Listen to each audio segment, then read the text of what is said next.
Falar da Yaya é falar de um pedaço muito triste da sociedade, que é esse pedaço das pessoas consideradas loucas, que hoje ela absolutamente não seria. Ela tinha distúrbios emocionais, talvez fosse classificada assim. Era uma coisa muito triste, porque essa casa é testemunho de como foi feita a proteção da Yaya. Eu trabalhava no CONDEFAT, no Conselho do Patrimônio, e um belo dia chegou no CONDEFAT uma solicitação de tombamento da casa da dona Yaya. O tempo passou, isso entrou lá na burocracia do CONDEFAT e eu fui chamada por um escritório que na época estava prestando serviço para a USP, ele era de professores da USP também, da FAUSP. E aí eles pediram que eu fizesse um estudo para fazer o restauro da casa da dona Yaya. Então é por isso que eu digo, existe uma certa identidade. Toda hora eu olho assim, a Yaya reaparece na minha vida, sabe? Ela brota assim de alguma coisa que eu estou levando. E a única documentação que existia, além evidentemente do certidão de nascimento, desse tipo de coisa, era a documentação do tempo em que ela esteve interditada e que estava aqui no arquivo da Justiça aqui em São Paulo, judiciário. Ela tem, vamos dizer, várias camadas de representação, né? E a figura da Yaya como uma representação efetivamente de um membro de uma família brasileira desse período. Porque a mulher livre, etc., é o idealizamento de uma mulher europeia em São Paulo. E ela não era uma mulher europeia em São Paulo. Tanto que ela viajou para a Europa no período da guerra, a primeira vez que ela viajou para a Europa. Ela era tão presa aos laços familiares e talvez tão tímida que ela não usava. Ela vivia dentro de casa, gente. Lá na 7 de Abril também, que era um belo casamento, né? Então, realmente ela é uma mulher da vida doméstica, uma mulher desse período feita para a família, e uma mulher da elite da sua época. Porque ela estudou no Colégio Sion, excelente colégio de elite, com freiras francesas, aprendia-se francês, aprendia-se as regras do bom comportamento feminino, né, que era extremamente cerceador. Então ela foi criada com uma religiosidade muito forte. E ela se tornou uma pessoa daquele tipo que hoje nós chamaríamos carola. A Yaya tem a ver também com aquela elite paulistana que morava nos grandes sopradores, mas que nessa época de 1800 e alguma coisa, até 1900, 1910, ainda morava mesmo no centro. Só que estava começando a se dispersar. Dispersava a formação dos bairros, como o bairro de Campos Elíseos, por exemplo, o Higienópolis também, né? Os bairros da morada da grande elite paulistana. Então ela é uma figura que centraliza o processo histórico da própria cidade. E ela tem uma representação que me parece que a gente tem salientado mais, é de como a sociedade percebia aquilo que se chamava na época loucura. E hoje nós chamaríamos de sofrimentos mentais. Vários tipos de sofrimentos mentais. E que hoje são tratados mais humanamente. As pessoas não são mais cerceadas do convívio social, mas elas são efetivamente colocadas em contato com a sociedade e que a sociedade começa a compreender como absorvê-las.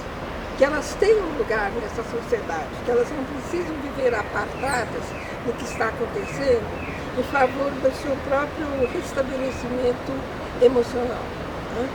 Então ela é uma figura também que representa as mudanças que houve no tratamento da psiquiatria, de modo que é uma figura que merece estar em muito destaque, né?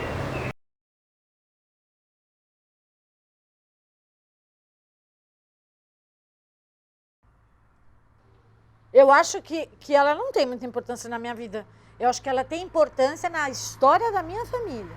Começa mais ou menos em 1835, o avô paterno de Yaya, Manuel de Almeida Melo Freire, se torna padrinho de casamento do nosso tataravô.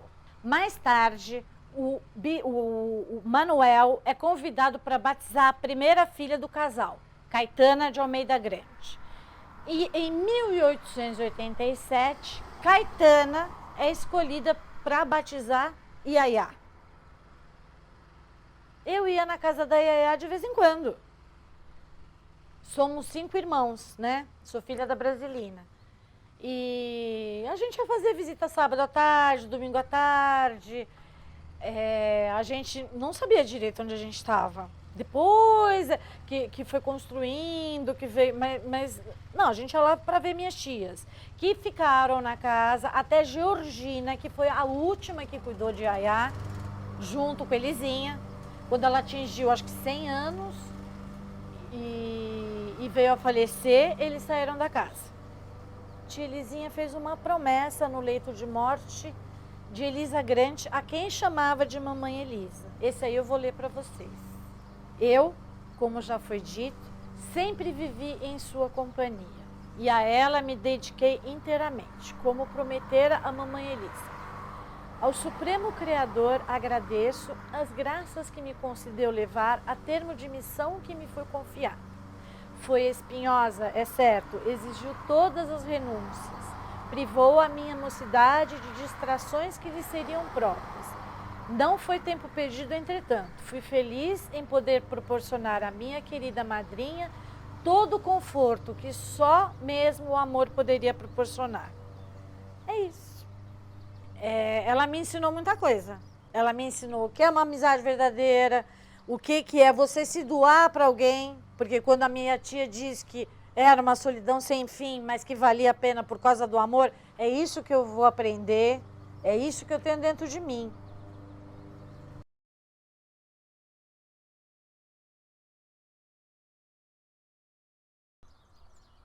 Eu vivi lá desde pequena, porque toda semana, quando eu fiquei maiorzinha, eu vinha muito com meu pai para cá. E as férias eu passava na casa dela também. Na casa de Iaiá. Me lembro muito dela.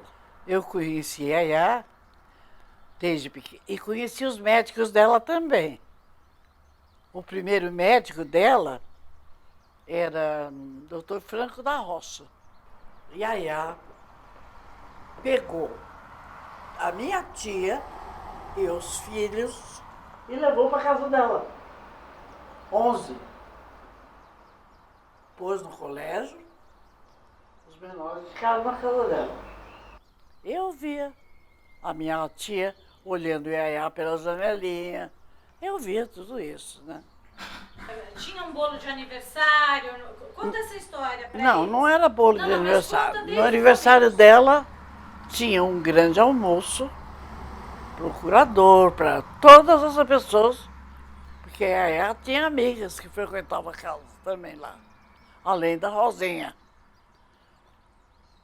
E daí era feito um almoço para essas pessoas, na casa, na mesa principal da casa. E conversava com a Iaiá pela abertura que tinha na porta do quarto dela. E aí assim vai indo. Tudo na vida dela foi espalhando bem, pelo que eu escutava falar, né? Sempre espalhando bem. Eu era uma pessoa, não sei se atrevida, mas tudo que eu pegava eu lia, tudo. Deixa escapou, eu li. E a gente, desde pequena, trabalhava em casa, limpava os quadros da sala. Um dia eu vi que atrás de um quadro tinha um jornal chamado Parafuso. Um número. E eu li aquilo inteirinho, né? Aí enrolei e pus outra vez lá. E nesse jornal, a minha vovó Caetana tinha morrido. E eles mandaram uma coroa para ela, feita de cascas, de um monte de coisa assim. Mandaram uma coroa dessa no enterro da vovó Caetana. Isso eu li no Parafuso.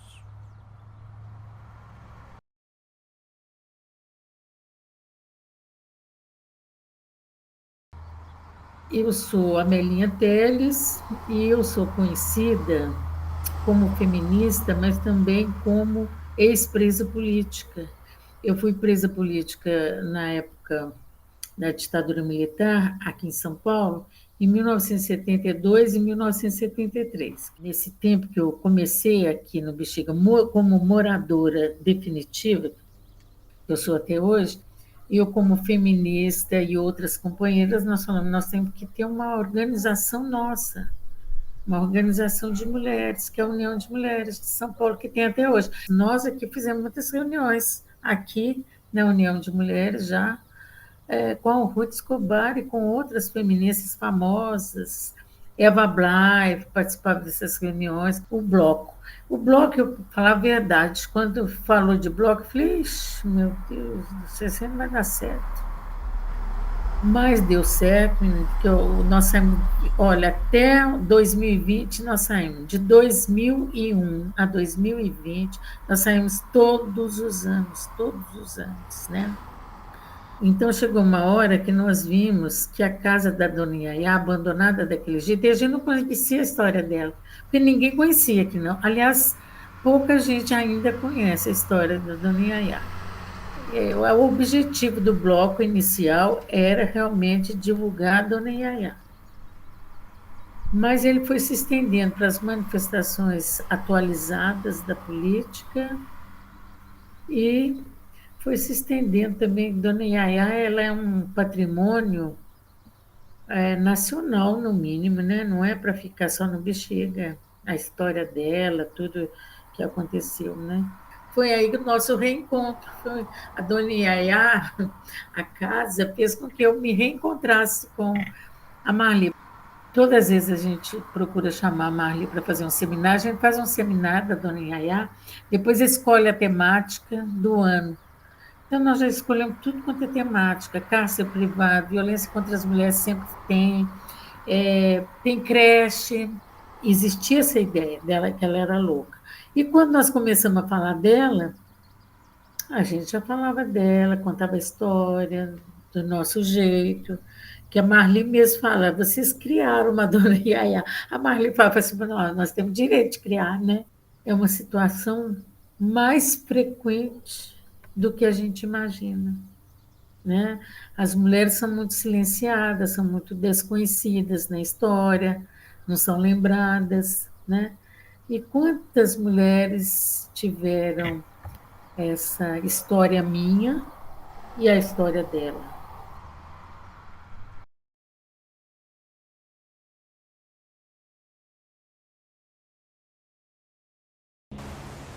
Yaya Melo Freire fez parte das minhas melhores memórias. Eram amigos da minha família há 4 gerações. O Dr. Manuel Melo Freire, pai de Yaya, dividia a posse de uma fazenda em Guararema com o meu tataravô, minha avó Nenê, que nasceu no final do século XIX. Casou-se em 1906 e os primeiros 6 anos de casado, ela e meu avô viveram em São Paulo, vizinhos da casa de Yaya na rua 7 de Abril. Em 1914, Yaya foi a Mogi das Cruzes se despedir de minha avó Nenê, que estava grávida. E Yaya disse para minha avó Nenê, você não batize essa criança antes de eu voltar da viagem, porque eu quero ser madrinha dela. E Yaya foi para a Europa, numa viagem que teve tumulto, momentos de tumulto, em função da eclosão da Primeira Guerra Mundial, mas quando voltou ao Brasil, fez uma escala na Ilha da Madeira, em Funchal. E ali na Ilha da Madeira, Yaya comprou um mandrião, uma camisola de renda, e trouxe para batizar aquele nenê que já tinha nascido há alguns meses, todo 19 de abril, que Yaya mandava celebrar missa em louvor ao dia de São José. Em sua casa da rua 7 de abril, ela fazia questão de fotografar a cerimônia e enviar para minha tia Alice. Na medida em que em que Yaya passou a ter seus problemas de saúde, as famílias se distanciaram, é natural. Minha mãe contava que ela tinha 13, 14 anos, em 31, 32, e veio com minha avó, Nenê, visitar Yaya nesta casa. Yaya, já adoentada, olhava minha mãe e falava: Santa Gema veio me visitar. Minha avó nunca mais voltou a visitar Yaya por tristeza, por ver aquela cena. A presença dela começa no meu batizado, porque eu fui batizado com um mandrião que foi presente dela para minha família. No Estadão, eu publiquei várias matérias enfocando a Yaya, a história da Yaya, a trajetória da Yaya, o patrimônio da Yaya, a casa de Dona Yaya.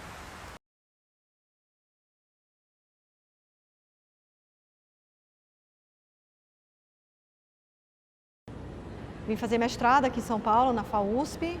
Passei a ser funcionária do Centro de Preservação Cultural da USP, que é justamente sediado na casa de Dona Yaya. Mas tinha uma demanda muito grande do público que vinha conhecer a casa sobre efetivamente onde é que estão os rastros da Dona Yaya, né? Eu acho isso interessante porque se a gente pegar o Walter Benjamin, que fala que habitar é deixar rastros, a sensação que quando você entra naquela casa você não sabe exatamente onde estão os rastros da Yaya. Eu acho que tem para mim, na minha trajetória, uma mudança muito grande em relação a isso, no momento que a Marli descreve como foi a história do tombamento do edifício.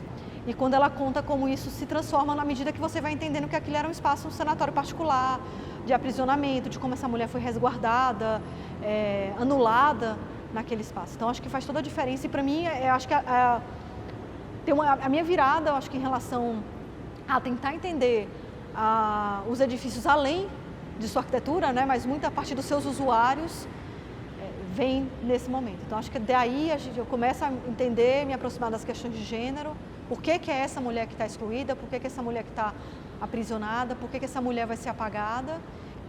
Eu acho que o dia que eu senti o que era a exclusão da Yaya foi uma noite que eu fiquei na casa, porque eu era curadora da exposição Tempo das Construções. Um colega da USP, que estava ajudando na montagem, estava do lado de fora da casa, subiu numa goiabeira, que tinha muito próxima desse espaço, do Jardim de Inverno, e eu precisava falar para ele ajustar a lâmpada, mais para cima, mais para baixo, e ele não escutava. E eu batia no vidro e ele não escutava. Eu podia estar aos berros e ele não conseguia ouvir o que eu falava. E eu fiquei imaginando o que era esse aprisionamento dessa mulher naquele momento, porque eu falei, gente, se eu posso gritar, e ele que está atento aos meus gritos não consegue me escutar, eu que imagino que era essa mulher afastada da rua, sem a possibilidade de se comunicar ou de manifestar os seus desejos, numa casa que é completamente, que afirma essa cláusula o tempo inteiro, né? Em 2014, quando fui convidada a apresentar a casa para os participantes do seminário, tinha esse desafio de propor um roteiro pela casa e pelos jardins que desse conta de falar dessas várias domesticidades que aconteceram naquele espaço. Então a gente falava sobre a Yaya especificamente, nessa situação que ela estava colocada como uma mulher que não tem direito nem a decidir se tem ventilação, se tem iluminação no seu cômodo de resguardo, mas pouco a gente falava sobre as mulheres que estavam ali gerenciando esse cotidiano, que vão ficar com ela nesses espaços, que vão fazer aquilo tudo acontecer, que também são mulheres que estão sendo controladas por homens, porque os tutores que gerenciavam todos os recursos financeiros da EA geralmente eram homens, então elas estão à mercê também desses homens e também desses funcionários que estavam ali mantendo a limpeza, mantendo o telhado limpo, ou mantendo a refeição quente. A equipe do Centro de Preservação Cultural da USP, ainda nesse 2012, 2013, 2014, tinha uma demanda de escutar não só pessoas que conviveram com a Yaya, mas também pessoas que criavam fantasias ou se aproximavam dessas fantasias ou dessas outras narrativas em relação a essa personagem. Nós tínhamos os moradores dos bairros que passavam por ali e que conviveram e cresceram com essa figura feminina excluída e que muitas vezes ela se apresentava como um fantasma. Os fantasmas existem não só porque tem deliberadamente a decisão de apagá-los, mas também porque boa parte dessas fontes são apagadas ao longo do tempo. As pessoas vão se apropriando da figura dela, né?